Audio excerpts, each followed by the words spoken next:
Hello and welcome to At the 55, your home for OUA football. Me and Tom are back on the mics for episode 8 of the Exit Meeting series. Today we're talking about the Queen's Golden Gaels. And Tom, I'll leave it to you to announce who we have on the show. So Tom, how the heck are you doing, my friend? Oh, I'm doing so well. We have a very special guest. You got to give me a second because I got to go through a list of accolades here. 2009 AUS All-Star. We've got the 2012 Junior Mustangs OVFL champion, a back-to-back Loney Bowl champion in 2015 and 2016, Yates Cup back-to-back champion in 2017, 2018, and a Vanier Cup champion in 2017, and the 2021 head coach of the year, Steve Snyder, the 5th head coach for the Queen's Golden Gaels. It is such a pleasure to have you on the program, sir. Well, thanks for having me. I feel like I should be walking down towards the ring at MGM in Las Vegas right now or something. We can Well, a make couple that. more years, you might be there. We'll make it happen. Coach, there's so many things, directions I want to go with this. And with Tom reading off all those experiences you've had coaching, understandably, there's things we want to ask that are about your football career. Obviously, most specifically, we want to talk about Queens.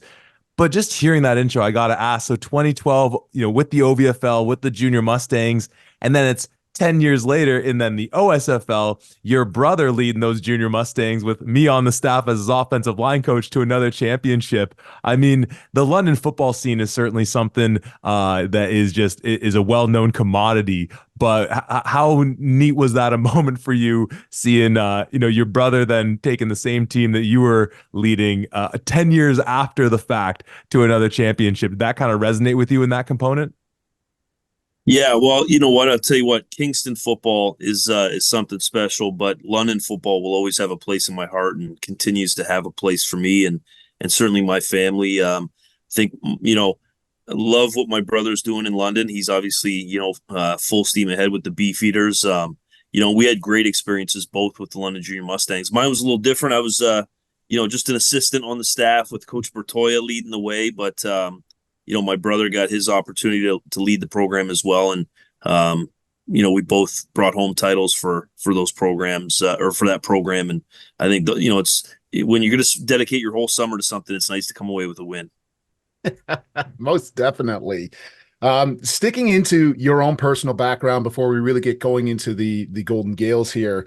Like I said, obviously a list of championships and a list of accolades that goes along with that, not to mention your own brief stint out in Germany, playing there and being the offensive coordinator out for the Osnabrück Tigers. I hope I pronounced that correctly. That's pretty good. Yeah. Yeah. So with that, you have obviously such a wealth of experience already, both playing in the out in the East, coming back to Ontario, being the special teams coordinator for Windsor, going back out East, coming back and being the offensive coordinator at Western, where you have the years of success, and building into being the 5th head coach for Queens football, which with a team that has such a history is also just insane to me that you're just number 5 in there. With all of that, what are some of the key takeaways that you learned in your time, both as a player and as a coach, that you've now brought to the Golden Gaels here? Yeah, well, I'll tell you what, not that long ago, I kind of felt like a really young coach. And now looking back, it's like I'm actually over a decade now at university football in this country. And that's, wow, that's flown by. But a lot of great things have happened for sure. I've been fortunate to be a part of a lot of great programs and come across incredible people. That's not just coach speak. I know everybody likes to drop those lines, but for me, I'll tell you what, Gary Waterman out at St. FX. Gary's the most underrated guy around, man. He's unbelievable. Got all the time in the world for him. Good friend of mine. And he coached me when I was a player. He was a head coach for my senior year, and then to be able to go back and work really side by side with him to rebuild that program into something special and what it is today. He's a guy that had a big impact on me. Coach Marshall at Western, I think everybody that comes through that program takes a lot from him. He's absolutely one of the best to ever do it. Coach Bertoya, I worked closely with him in the summer, and he coached me, and he coached me when I was at St. FX and coached me with London Beefeaters. So we go back a little bit. And I'm always grateful to Joe DeMore for giving me the opportunity and just trusting me. as a young guy to run with it. And then when I came to Queens, I was actually, I believe at the time, the youngest head coach in the country. I was 33 years old when I signed to be the head coach at Queens. So, um, and even that, 5 years now rolling with this program, and that's flown by. And I've learned a lot just being here at Queens. Just every year that goes by, I think you just get a little bit more wise. You just slow it down a little bit and you take it in stride a little bit better. And but the key to Queens is just the support that we have. The incredible support from the university and the unmatched support from the alumni and the support that I have with the assistant coaching staff that I wouldn't trade for the world. I love you bring up Gary Waterman's name, Coach Waterman's name, and all those great names, because literally me and Tom and talking about all our prep before this, we're just at one point like there aren't enough Gary Waterman conversations amongst you Oh, sports they're not. There is folks. not. But keeping that sort of youth sports perspective, but starting to now focus in on Queens, because the last time the three of us got to speak was at Richardson Stadium at the Vanier, the first of two that your school is hosting. And I kind of have a two-part question in this. One, thinking about, obviously you had the two back-to-back battles with Western in Yates Cups falling short, and then Western proceeded to fall short in their national semifinal runs themselves. So part A of the question is, when you get to see these conference championship teams from outside of Ontario do battle, and just seeing how some of them had success against Western, what kind of takeaways do you have watching those games in particular, just up close? And what was just the experience like in general hosting the Vanier? I mean, me and Tom have spoken just so highly of that experience and what a just show it was. And thinking about just in the context of getting to do it another year or less than a year from now as well. Yeah, well, I thought the Vanier Cup this year was incredible. Like, Mhm. I went and like, just to get it straight, I think the nation deserves that game to be well done. And there have been a lot of hosts over the years that have done a great job with it, including previous year's host as well. And but man, just having it like at on a university campus, um, at a place that loves football like Queens. Um, I thought it was incredible, and it was just our way of supporting the game. The game needed a host, guys. Like, the game was screaming for someone to host it, so we stepped up. And it's really actually a credit to our athletic director, Linda Melnick, who's new on the job, and she jumped in and wanted to make a splash, and did she ever? Her staff put on a show, and at one point I was there just kind of taking it in, trying to be a fan a little bit of Canadian University football. And I got my phone out, and I was in the Montreal section, and Montreal was had UBC backed up, and I'm trying to hold my phone and it's shaking. It was incredible. So glad we can host it again next year, and hopefully it's another great show. And I would highly encourage anybody from across the country, if you love Canadian University football, you are going to want to be at Richardson Stadium for the Vanier Cup. I mean, I don't know if I've seen a better atmosphere in a long, long time. So, and then just in regards to your other question, about maybe the out of conference teams, all the conferences are a little bit different.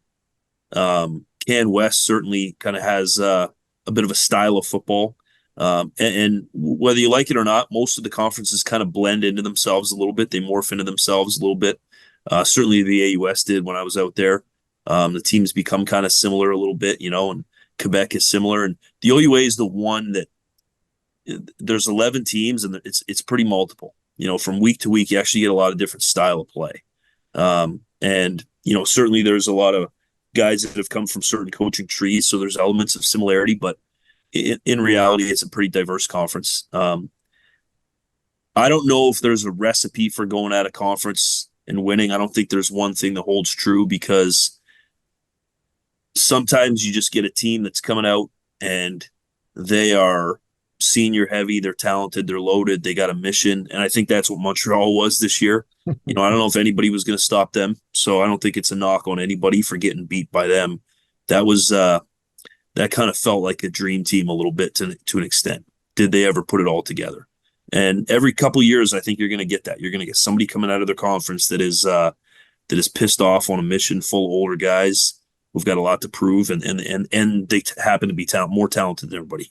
And they got a coaching staff that gets their guys ready to go situationally and has kept them healthy and put them on a run. So certainly my experience at a conference, I've seen some different matchups, traveling out west with St. FX to play Calgary, hosting UBC, going out east to play Acadia, hosting Saskatchewan, and all those games were different. They all felt completely different. So, I think that's kind of one of the unique things about Canadian university football is just the geography, the landscape, how different the conferences are, and those national semifinals. We can put on a pretty good product with some of those matchups. Mm-hmm. I've had the chance to be at a few Vanier Cups myself, both at Tim Hortons Field and out in BC. There are few atmospheres that match Kingston. Because like you said, it is such a football town. People appreciate the game so much. So I have to reiterate what you said. If you care about football at all, if you want to see it at its best, go watch a Queens game, and especially the Vanier Cup this year. It's just such an awesome atmosphere to be a part of. Sticking with your own route to Queens here, when you look at this organization, obviously you've done a phenomenal job in your short tenure with the Gaels so far. You went to back-to-back Yates Cups a couple years ago. You won the 2021 Coach of the Year. So your acumen and your ability to coach there is second to none. But as you're stepping into this program in 2019, coming on board with the expectations that are at Queens, with the alumni association that's there that cares about the program and where this program expects to be, what is your first thoughts as you're walking in there? Is there anything that's, this seems daunting to you, or are you just excited for the challenge as you're walking in? Yeah, just excited for the challenge. I mean, it ended up being right up my alley. I love the pageantry of university football. When I hear drums and see college football, that's kind of what gets me excited. And I love the history of the game. I love history in general. That's my thing. So I've always wanted to coach. Wherever I've went, I've tried to pull the history out of it like crazy. When I was at St. FX as a coach, we brought back so many things and instilled such program pride and leaned on the history. Certainly my time with Western to try to contribute to that as well. And then at Queens, it was like you're in football heaven for that. So we pulled a lot of things, back out of the archives, so to speak, and brought them back into the daily regiment with the program. Like we're always, almost literally, I would say every day we're with our team, we are pulling on something and celebrating it. So when I first got there, it was about obviously shaking it up, but at the same time. Respecting the previous staff because they had done a tremendous job, and accomplished some great things, and respecting the tradition of the program, but then shaking it up a little bit, and there was a big time excitement level of just bringing that fiery energy to, putting things on their head a little bit and changing it up and seeing who was about adjusting and buying into change and who wanted to see this thing get turned around and put in a different direction. And we had a lot of great senior players who said we want to be known for, as we're on our way out, we want to be known for embracing the change and being the leaders of that change. And we got some incredible guys that really just sold out to the new way of doing things. And it's a credit to them because they really helped us. And we've been able to recruit well since we've been there as well. So a lot of new talent coming in, and those guys come in with, high expectations on and off the field. They're buying into all things Queens, which is a very well-rounded, experienced school. Well, you mentioned the players on the field, and at the end of the day, all the pageantry of the world doesn't mean a thing if it's not for the talent, and the talent in the league right now is immense, and your team is up there with the best of them as far as just going through depth charts and being like, you're telling me there's by the standings 3 teams that finished above this team. Like when we look at guys, like just talking about that defense, if we could just start with that.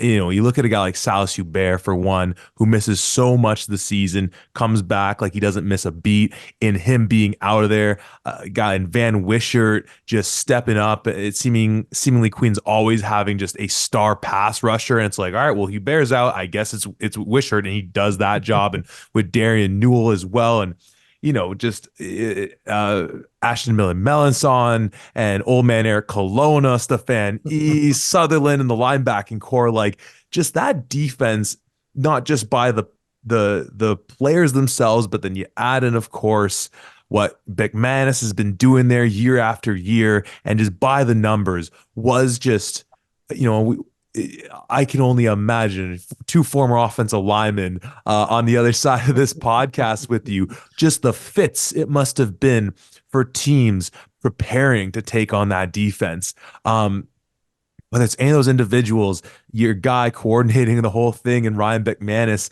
or just any angle, that defense you had, coach, was something darn special to behold. Yeah, it really was. And we've played really good defense for 3 consecutive seasons now.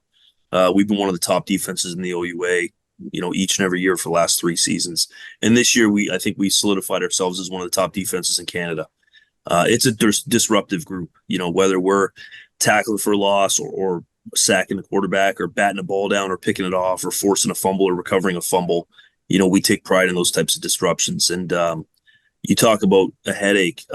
It's a headache for our offensive staff and training camp, just getting through those couple weeks. And then you get into regular season play and everything seems, at least schematically, to be maybe a little bit more straightforward as you're getting ready for the OUA opponents. But Coach Beck has solidified himself, I think, as one of the top, defensive coordinators in the country, a true players coach, a guy you want to come and play for. I'll tell you, our guys love him. And he's been around the block. He's learned from some of the best, whether it was playing or coaching here at Queens and then going and running the show at Carleton a little bit and then coming back. All those years and all those different things he's had to do.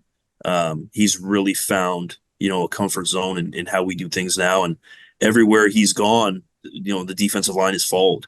Whether he was at Carleton or his time back at Queens, consistently the best defensive linemen have come and played for him. And he's had the production there, and we continue to have it. I think our defensive line this year was spectacular. And, we got hit with injuries, as a lot of teams did. I certainly don't want to take that away from anybody else because it felt like down the stretch, the star power in the OUA was on the sideline.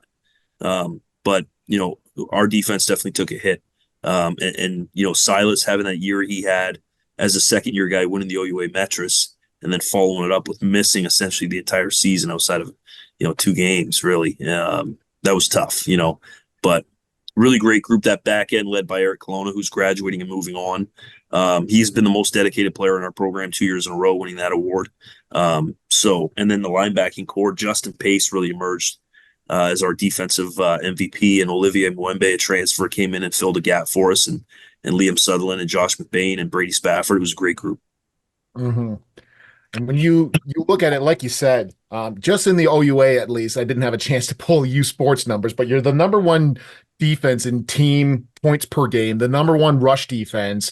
And then on the offensive side, you're the number one rush offense in the entirety of the OUA. And especially when you have teams like the Western Mustangs that pride themselves, to have that accolade and to see what Jared Kasari was doing this past year was unbelievable. When you start looking at that, and even when you start looking at this past season, and like you said, a lot of teams experience injuries, certainly, but this year, for you especially, in your squad, you had a lot of them in a lot of key areas, Salas Hubert and Alex Vreekin and such. And even with that, you still go 5-3. You have arguably one of the toughest schedules to start, where you start off against Laurier, you have a game against Toronto, and then Western and Windsor back to back.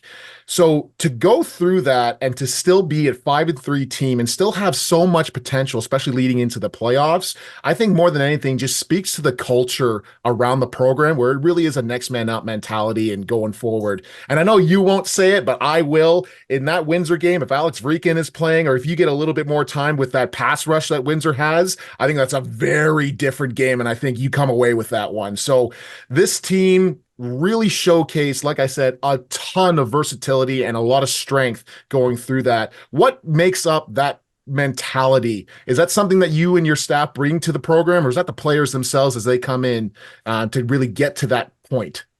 Yeah, it's a combination of a lot of things. Football is a mentality sport for sure. We make that clear. In football, the mindset that you take into it is critical. So that's kind of where it starts.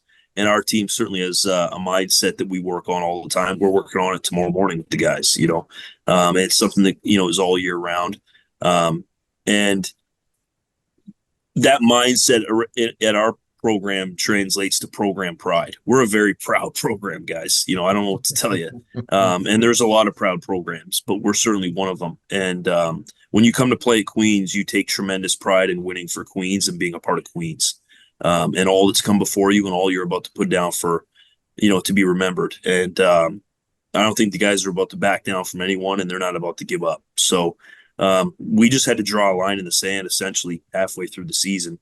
Look back, we were 1-3, but we had lost some tight games to some really good football teams, and we felt like we had played really well at times, but also knew that maybe we'd held ourselves back a little bit. And we just kind of rallied up and said we got too much pride to go down like this. So the guys took ownership of it, as they always do. It's a player-driven culture here, so players are quick to step up and take it by the, take the bull by the horns, and they did that. And we were able to, wrap off 5 in a row, and put ourselves into the playoffs and host, and then win another one and go for a matchup, in the semifinal. So just proud of our team, how we responded. I think a lot's been learned from this season.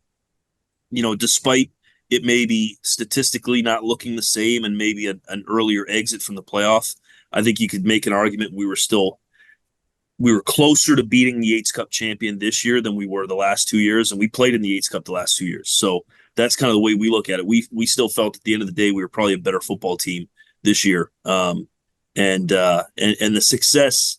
Oh, sorry, I got a little update on my computer jumping in here. There we go. And the success, doesn't always just look like a straight up the hill type of deal, and sometimes you take a step back, you fall a little bit, you stumble. But if you can, get a hold of yourself and realize what just happened and how to make this a little bit better, you can end up going really quickly back up that hill and get to new heights, that maybe weren't possible before without that knowledge that you got from the stumble. So that's the way we're looking at it. Our team's fully embraced that, and really proud of the way the guys are getting to work this winter so far. On that point of just, yeah, success is rarely linear the way we hope it to be. And if you're just looking at the surface, maybe you think that a team took a step back and all these things. But you of course mentioned how you played that eventual Yates Cup champion team, of course, being the Western Mustangs in 2 affairs. In that playoff game, of course, they pull away a bit late, but early on, and you mentioned his name already. It's your guy Josh McBain with the big pick 6, and everyone's thinking, oh my God, this is it. The team's healthy. They're on this roll that you talked about, and here we go. We're in London. It's going to happen. But of course, rewind almost 2 months ago. It's in your house, and if not for one of the highlights of the year, and I hate to bring up what's, I imagine, a painful memory, the MTS connection of Hillock and Magne Jones to snatch that one at the end. I just have to ask, like, what was that moment like on your side against this team that you've just been on battling with 2 years consecutively for the championship? They're in your house. And just walk us through that moment. Gut wrenching.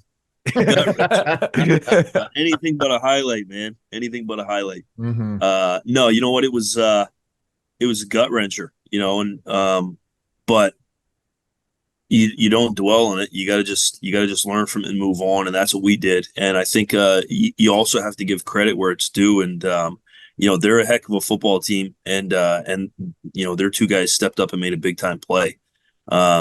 So for us, it was definitely an emotional way to finish the game, I think, and a gut wrenching would be the word I would use, about as gut wrenching as I've been a part of in my coaching career. But again, it just an opportunity to learn and grow. And I think if you look at all the the guys that have been around, whether it's players or coaches, and certainly the coaches who have been around a long time, and had a lot of success. They've went through moments, like, it's not all, sometimes you're looking at it like the right now, and they've had their success right now and it's going well and feels like maybe it's always been going well. But the guys that have been through it and built long careers of success have had those gut-wrenching moments. And the difference between them and some of the guys who have fallen off is they've just learned from it and gotten better from it. and those gut wrenching moments usually don't repeat themselves. You might get another one, but not that same situation happening again. And that's kind of the approach we're taking. Yeah, certainly. And when you start looking at the rest of this season here, like you said, you rattle off and you finish off, I believe that's 4-0 to go into the playoffs. But you have that close game against Western, and then Windsor comes, and then York, you establish yourself, and it's 87-0. And York has their own problems, but that gets you back on the right kind of path. And then once again, going back into the mentality of it, you beat a good Carleton team 35-16. You squeeze out a victory against Guelph, that a Griffin team that I think is very underrated. They had a lot of potential and a lot of superstars, and you did a great job, 24-17. And then another tight game against the GGs at 12-8. And you really get on a roll there. More than anything, and we already mentioned, I mentioned his name very briefly here, but like we talked about with that defense, Jared Kasari and that offensive line is some of the best run plays that I have seen in a very long time. It is no surprise that the Queens Gaels have been in the top echelon of the OUA.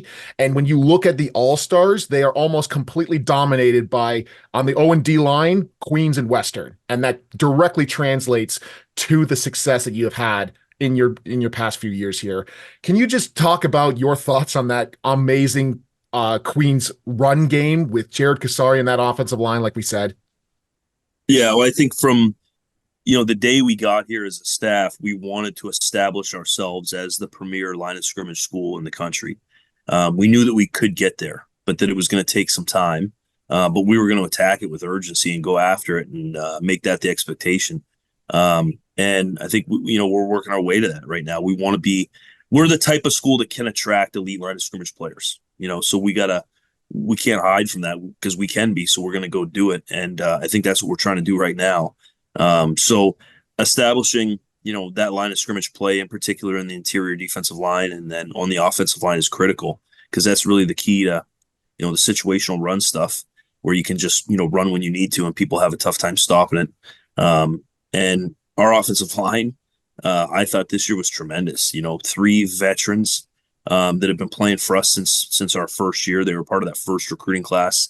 They've all been all conference players, and led by Ryan Berta in the middle. Essentially a 4-year starter at center in his 5th year with that COVID season canceled. But those guys did a great job. And then Jared Kasari, he's obviously athletic. He's fast. He's got a great feel for the position, but he's a very competitive, internally motivated, young guy who just can get after it. And when he gets his juices going for game day, he wants to battle. He wants to play. He wants to compete. He wants to win. So that in combination of an elite offensive line with some great additional pieces with the H-backs that we have and some of the receiver blocking that we have on the perimeter, I think it's a great combination. And obviously those other 2 linemen you referenced being Evan Florin and Theo Grand, and that whole trio, of course, having been invited to CFL training camps, if memory serves, and connecting with the idea of when you talked about Coach Beck and always attracting great defensive line players and talent, and whether it's at Queens and Queens in general, you can say the same with the offensive line. It seems year in, year out. And I have to imagine for the Queens faithful out there, seeing guys like that, and I guess just assuming they're moving on, they just, you just see it year in, year out. You're like, well, we're going to have the next great group of offensive linemen. That's what you get when you sign on to be a part of the Queens Golden Gaels and cheer them on. But with Kasari, I mean, obviously as a standout running back, the best in the country, really. But you also get to add into the mix a guy in Anthony Souls, who, as a minor kind of joke, is there ever any bickering when Kasari rushes for 250, gets no touchdowns, and Souls is there to just plunge them in for the touchdowns? Do you ever have to put out any fires there? But then also guys like Jaden Kerr and Jaden Blackman as a couple of younger runners in the mix as well. With Kasari, I don't know exactly his situation. I believe he was on a master's this past year, so I don't know if that means he's gone, but just the depth of just that consistency of always having these top talents at the offensive line. I mean, I don't know. You got some guy, he's all right coaching them up on the offensive line. I don't know. You might be able to do better, but he's okay, I guess. But then all this depth waiting in the wings at running back as well. I mean, that must be a great feeling knowing that you might be losing some of these absolute talents, but that there is depth there still. Yeah, we've recruited well on the offensive line, and we got some young kind of next guys up, and we certainly hope they're the next great wave. There's a lot of work in front of them to be done, but some of the best offensive linemen across the country and certainly across the province are coming to Queens, and they want to come to Queens. They see the value we put on the offensive line. They see the development model in place. They see the commitment through the scheme, and they want to play for proud program. And they want to get an elite education, and they want to do it in perhaps the best university city in the country. So we're naturally attracting some of the best players you can get at that position. And then I think it's important to load up at running back a little bit. You want to be able to rotate guys in. It's a physical position. You get banged up, you get worn down a little bit. There's some different skill sets at that position naturally. If you just go and grab 4 or 5 running backs, they're all a little different, and you can find different ways to use each and every one of them. So that's something we've taken pride in, is trying to fill that stable of guys that all do something a little bit different and they can all add value. And we've done that. We felt good about a lot of guys this year. Now, Jared emerged as the featured guy, and it was hard to take him off the field, but we still felt like we had great depth at the position. And now we're restocking that shelf now through recruiting. We've landed a couple big time running back recruits already, and we're just going to continue to try to load up and make it one of the deepest rooms in the country. Mm-hmm. Well, to talk about the offense, but to also once again try to give you the flowers that you so rightly deserve. In 2009, for the St. FX Axemen, you are the 3rd passer in passing yards per game in all of U Sports, and 3rd in touchdown passes in all of U Sports, which, for those of you who don't remember, have a couple of quarterbacks named Danny Brannigan, named Michael Falls, named Eric Glavick, and you are right there slinging the rock for the St. FX X-Men. Obviously, we've gone through your coaching accolades as an offensive coordinator. You've seen a ton of success and really showcased some fantastic players that you've had access to, but the schemes in order to make them successful. When you start taking a look at this Queens team, and obviously you have Tom Flaxman, who's a hell of an offensive coordinator. My last year at Mac, I had a chance to see him as well, so I have nothing but high praise for him. You have this outstanding run game that you've had for the past few years and dominating that line of scrimmage, like you said, which takes so much pressure off of your quarterback, especially in the scenarios that you've had in the past couple of seasons where Alex Vreeken has to step in for an injured quarterback, and then you have Anthony Leo this past year. When you start looking at the offense itself and the progression of it, of course, you still want that outstanding run game, but Alex Vreeken now, providing he stays healthy, we're knocking on wood, because this league is better with Vreeken in it. How is his progression going to continue on as now turning into, I'm sure, one of the top 5, at least, quarterbacks in the OUA? Is there a little bit more? And I don't want you to give away any secrets, obviously, but I think he can now start to take on some more of the offense here. And so now having a 2-headed attack with the run game and a healthy veteran Alex Vreeken, I think is a really dangerous spot for other teams to be in. Talk about his progression and as that offense evolves with him. Yeah, the offense definitely evolved with him, and I think this year was a little misleading with some of the stats. We obviously finished first in the country in rushing, and it seemed like we were just a running team. But early in the season, we had a pretty dynamic offense. Explosive pass game, throwing the ball all over the field early in the year, and then he gets injured. And we tried to kind of maintain some of that style of offense and realized that maybe that wasn't going to be sustainable through this game stretch we were about to go in, or at least maybe not sustainable, but maybe not give us the best opportunity.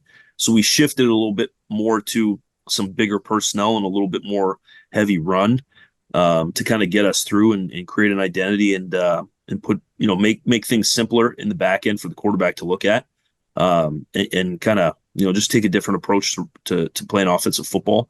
But then when Alex came back for the playoff game, we tried to get back to that more balanced, dynamic game. And that's ultimately, who we want to be. We want to be a dynamic offense that's really tough to predict and tough to defend because we can run it and throw it. And Alex is the key to that, without a doubt. He's developed great in his time here, and coming back off that injury, he really like practiced 3 times, then was playing in that playoff game. So I don't know if he was at his best, but he was still pretty good in that game, and showed, if you watch that game closely, some of the throws he made and some of the style of plays we were calling definitely catered to his skill set. And that versatility in the run game specific, obviously with a guy like Nicholas Henning in that H position, I think back to that Guelph game Tom already brought up, where there's so as again just with two former offensive linemen, the motion that you use to set up certain runs where he's lining up on one side, cutting across, you're adding guys into the box, bombing them in.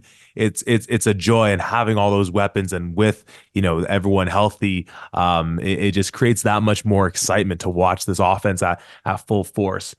Um, I want to ask you a question, sort of again going back to your experience at a variety of levels through Canadian football, U Sports outside of our province, and even a little international football, where we talked about what a great showing the Vanier was in Kingston, how immensely talented the OUA is right now, and highlighting Montreal, UBC this year, and all these clubs and Saint FX, what they're doing, and like just the depth across the board.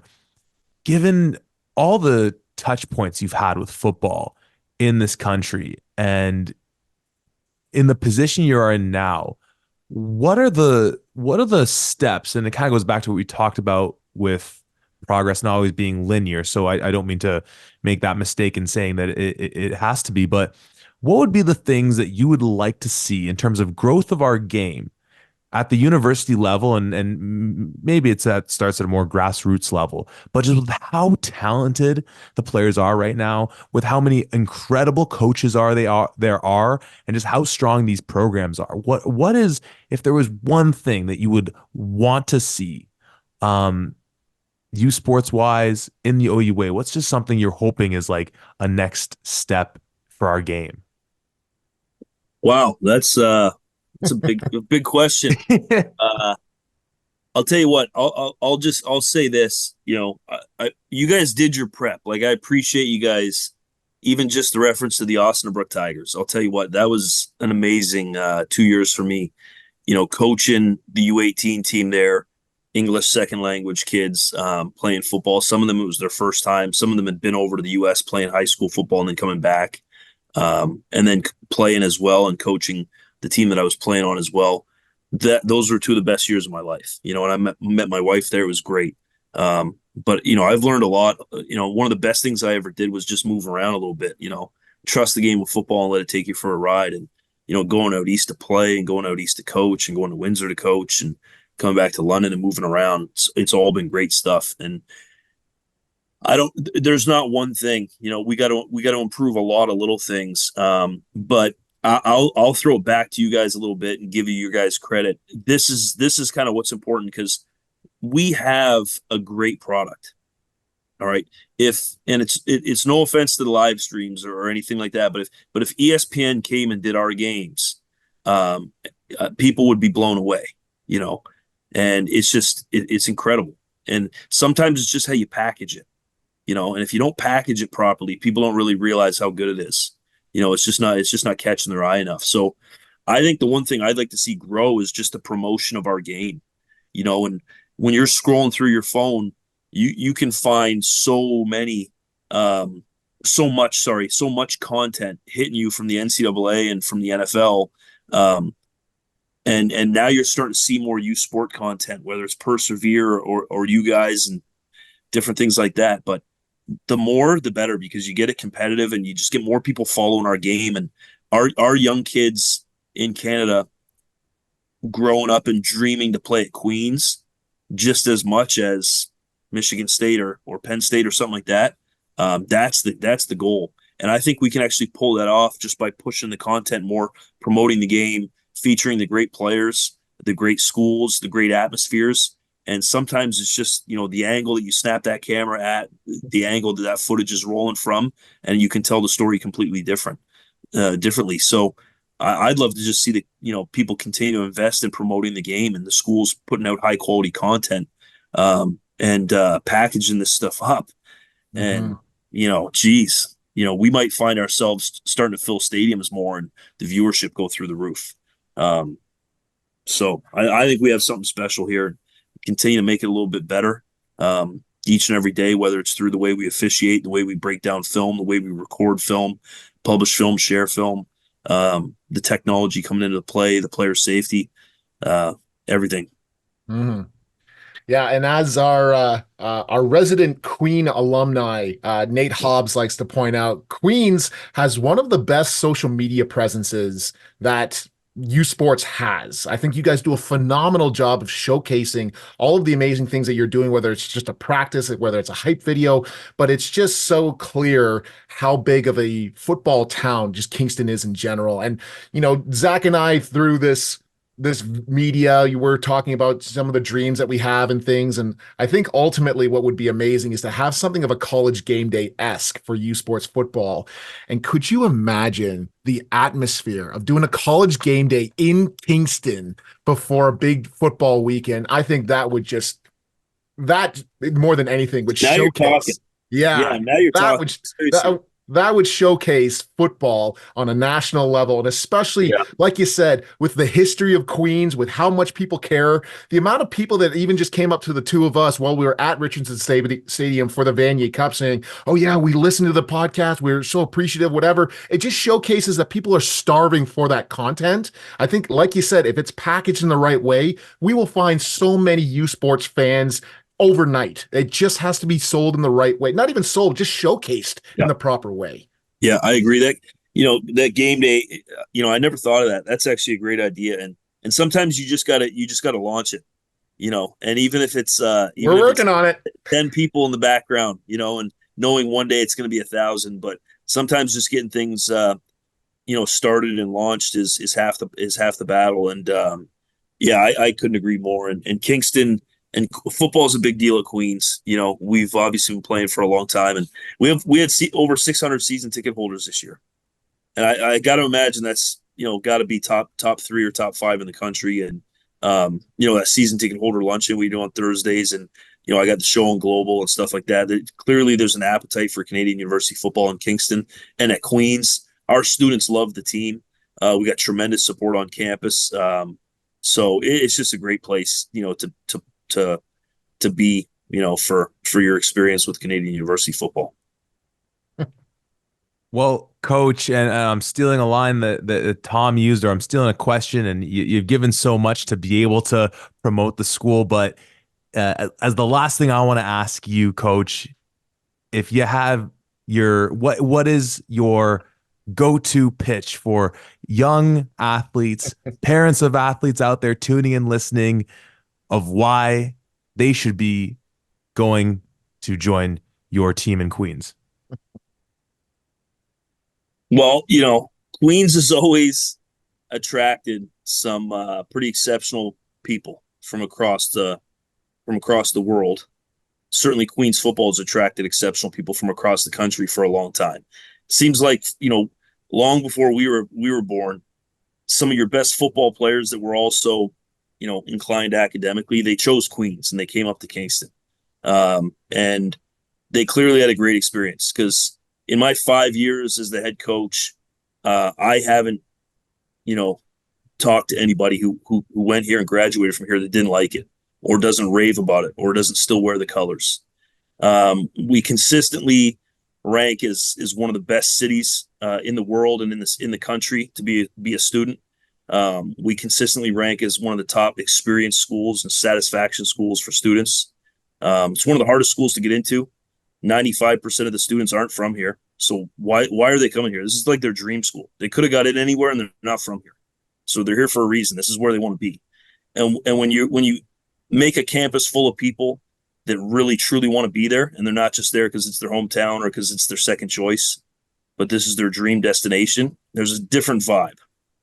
And it's unlike anything I've experienced. And I've worked at a few schools, and this is unlike anything I've experienced. So um, you just create an environment that is like enjoyable. It's going to bring the best out in you, and then you package that, which with the collection of human beings that we put into this locker room and the collection of coaches that we brought together from across the province and across the country, guys who have moved here to go all in, and the support that we get. We were recruiting out of a construction trailer last year. My entire time here, we've been recruiting out of a construction trailer, and now we're not. Now we're in a new building, and I think some people think that it's about the buildings and the facilities and stuff like that. I can tell you, we were landing good recruits out of a construction trailer. So I think it's about the people, and we've always attracted some of the brightest and most talented people, and we're continuing to do that. And when you put a good process in place with the right people, that's where the magic happens. So we just have stuff that makes university football pretty special, and you can feel it when you're around our place. I love that for so many reasons, but for the most part, all you were talking about is the university itself and the amazing attributes there. And I know, even just from our limited interactions, Coach, I know that you're a pretty humble guy, but I will pump your tires as well. This coaching staff that you have assembled at Queens is really, it's up there with some of the best across the country here. We mentioned Coach McManus and Flaxman and Nesbitt and even, some of the other guys that you have here. You've really done an outstanding job assembling some of the best in these U Sports football, not only from coaches, but also from players. You had 5 All-Canadians this past year, and I would be remiss to not mention Ashton Miller, Melanson, not only being the outstanding football mind that he is, but a top 8 academic all-star in all of Canada across almost 5,000 different student athletes. He is one of the top 8 there, not only as a leader on your team, but as an academic All-Canadian. Talk about that culture of not only having excellent players, but also having those academic All-Canadians with Ashton Miller Melanson leading the way in that regard. Yeah, we got an award here at Queens called the Nixon Award, and it's given to the top male student athlete academically. Now, football players won that 3 of the last 5 years. All right, that's not normal for football players to go and to win that multiple times and whatnot. And now this year we go and we win the top male student athlete in the entire conference with the top 8 award, and that's the first time we've been able to do that. But those are some special accomplishments academically. So that goes back to your point just about me talking about the university. Like, that's the selling point. I think we all have our pitch in football, but what I can't control, what the recruit can't control, what their family can't control is how strong this university is and how strong this town is and what that experience looks like. And that's just where I think we separate ourselves from a lot of people. And that locker room, the intelligence in that locker room is pretty special. I'll tell you, when I first got here, walking in the team meeting, and just like, it doesn't take long to realize, like, well, you're not the smartest guy in this room anymore. So it's nice going into room and you're trying to coach these guys and they're all smarter than you. So but that's Queens, and I love it. And it's just who you surround yourself with is a big part of life. It's a big part of the growth. And obviously the young guys are going to grow a ton from their time at university. That window is big development window. And doing it surrounded by really high achievers, guys who are on point academically, who just see the bigger picture and want to do great things. That's special, because when you come back, and you're around those guys you played with, your teammates, and you're all a little bit older and you're all loving life and doing really well. That's kind of what it's really about. It's about being successful and being happy and healthy. Mm-hmm. Yeah, and I think you've absolutely you have established that kind of mentality, obviously, with the accolades that you just kind of mentioned there.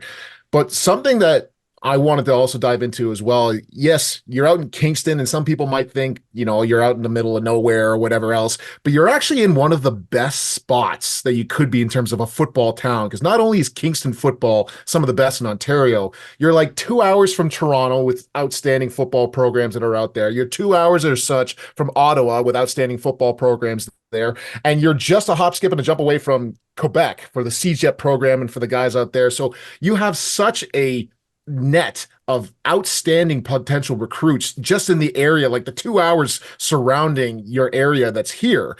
Talk about that. And then also, as a second part to that as well, with the Quebec changes in tuition, with how much more expensive it is for out of province students to go to Quebec and to go to university there. Has that changed something of the recruiting landscape where when you're recruiting a guy, you might have to compete with either the RSEQ that's out there? Are they now a little bit more focused towards, hey, you know what? I think I'd like to save that extra 8,000 a year or whatever it is and stay in Ontario. Talk about the recruiting aspects that you have in that regard. Yeah, well, just to speak of the area, Kingston's a really unique spot, as you said. We're not we're a little isolated in the sense that we're a city and we don't bleed into other cities. Mm-hmm. All right, we are 2 hours from Toronto, 2 hours to Ottawa. We got a perfect little spot, nice little corridor up to Montreal. But when you're kind of isolated, when you don't bleed into other cities, you create an identity. You have your own thing, your own culture, and your own identity. And Kingston has that. Kingston's unlike anywhere else. And I think that's a good thing. And we don't have professional sports teams here. All right, we're 2 hours to the nearest sports team. That's why we have 600 season ticket holders. That's why I do a TV show with Global to talk about our football team. And the media is around all the time, and the kids are running around with Queens jerseys. And when you go throughout the university, the football's running on the TVs, and the jerseys are for sale, and the T-shirts are for sale, and people are wearing the colors. We got our own identity. We got our own sports culture here, and we got our own city that's an incredible place to live. And we're pretty close to some football hotbeds. So it definitely is becoming a little bit of a perfect storm for us. And I think it's well worth the drive. Whether it's 2 hours, 3, 4, 5, wherever you're from, you got to jump on a plane. This is one of those destination places where you're going to be able to experience something that's just different from everywhere else, because we got our own little culture here. He is the head coach of the Queens, still in our books, Golden Gaels, and an OKG in our books. Coach Steve Snyder, thank you so much for joining us, taking the time to talk about your program, bit of your experience in so many aspects of our great game here in Canada and, of course, abroad as well. And we wish you nothing but the most success in your offseason leading into the upcoming OUA season this fall. Well, thanks for having me, guys. You guys do a great job, and I love the product. Keep it up. Much appreciated. Have a great night, Coach. And that wraps up episode 8 of The Exit Meeting. Me and Tom will be diving into, Tom, help me out. I think we're talking the Windsor Lancers. We're going to the other side of the province for our next episode to check in with the Lancers, a team that, of course, our guest today knows a little bit about as well. So we'll talk to you very soon right here at the 55.